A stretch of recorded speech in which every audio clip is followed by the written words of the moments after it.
guys, today we're talking about island design considerations. I'm Paul from Contact Renovation and Custom Homes. Welcome to the Art of Renovation.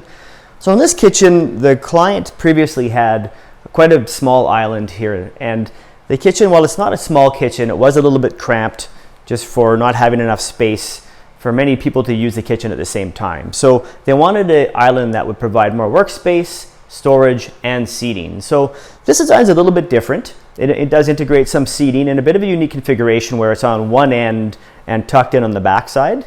Also, the island is long and a bit more narrow, and that then is conducive of providing more walking space on either side, so it doesn't feel so congested in the kitchen if multiple family members are in here working together.